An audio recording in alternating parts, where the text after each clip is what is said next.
حبايبي الحلوين، عمو جمال قصص للأطفال، كلها خيال في خيال، كلها دلع ودلال. عمو جمال، ما تنسوش لو عجبتكم القناة اشتراك، لايكات، فعلوا الجرس. استنوني لحظات مع قصة جديدة ارجع لكم بسرعة. السلام عليكم، ارجع لكم بسرعة. سلام.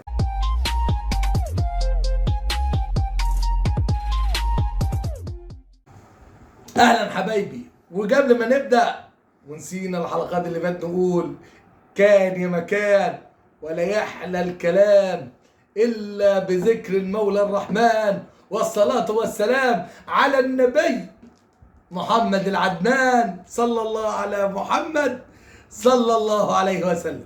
حكايتنا كان في ارنوب لذيذ ولطيف، من ساعه ما اتولد وهو بيسمع كلام بابا وماما، وكان بيذاكر واجباته أول بأول، وكان بيطلع من المتفوقين، وكان بيدي خطط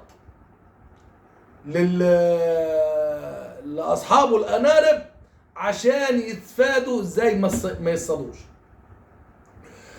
وفي زمنه وفي وقته عائلة الأنارب بإليها شنة ورنة، بإليها قيمة يعني كده.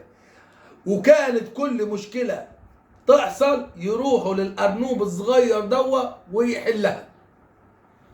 وكان بيذاكر للأرانب الصغيرين، وكان بيعمل حاجات جميلة في القرية. كان جنبيهم ثعلب. الثعلب ده كان عافر ان ياكل منهم بعد ما الأرنب ده اتولد وكبر، ما قدرش ياكل منه،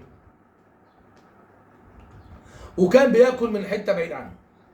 في يوم من الايام مرات الثعلب قالت له ايه، احنا عاوزين ناكل الانارب دي. الارنب قال لهم ده فيها، الثعلب قال لهم فيها ارنب ذكي معلمهم ازاي يتفادونا، ومعلمهم الاخلاق، ومعلمهم كل حاجه، انا مش قادر اصيد حد بسببه. قالت له طب خلاص، مفيش غيره هو اللي يصاب. قال لها هصيد ازاي؟ قالت له انا عندي فكره جميله. قالت له ايه هي الفكره؟ قال لها ايه هي الفكره؟ بسيطه، احنا هنجيب سلحفه او نجيب حيوان اليف زيه بطه، ونقول لها روحي عند الارنب وقولي له كذا كذا كذا كذا كذا، واطلعي فيها واحد عيان والكلام ده، ولو ما قلتيش هناكلك. طبعا البطه كانت عارفه الارنب وبتحب الارنب، اختاروا بطه بالسلحفاه، اختاروا البطه بس بتزعل.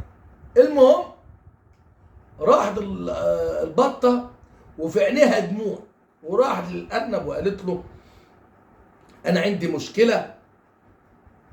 قال لها ايه هي المشكله؟ قالت له ولادي مخلفه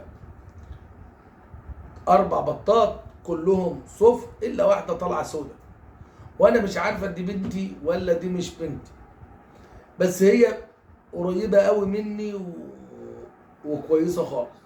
وكويسه ايه خالص؟ المهم بعد ما قالت ان كويسه خالص، قال لها طب انا عاوز اشوفها. قالت لها طب تعالى ايه معايا.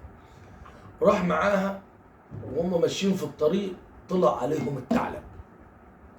البطه طارت، والارنب واقف ثابت في مكانه وما خافش. الثعلب بص للارنب وقال له من زمان وانا عاوز اكلك، انت اللي مخليني عطلان بسبب الحاجات دي، سبب ذكائك. انا هاكلك. بعد ما الارنب ما كانش خايف، مسك جزر كده وبياكلها. الثعلب قال له انت مش خايف؟ قال له انا خايف ليه؟ انا معايا 4 جزرات، ال4 جزرات دول اكل الجزره الاولى تخلينا نط، الجزره الثانيه تخلينا نطير زي الحمام. الثعلب قال يا سلام، هو الجزر دوت جزر السحري؟ قال له ايوه سحري. قال له طب انا اجرب منه. قال له انت تاكلني ولا تجرب منه؟ قال له لا، اجرب الاول واكلك. الارنب قال له ماشي يا عم، بس انت هتاكل الجزره الاولى وتنط في الحفره، وتاكل الجزره الثانيه وتعمل ايه؟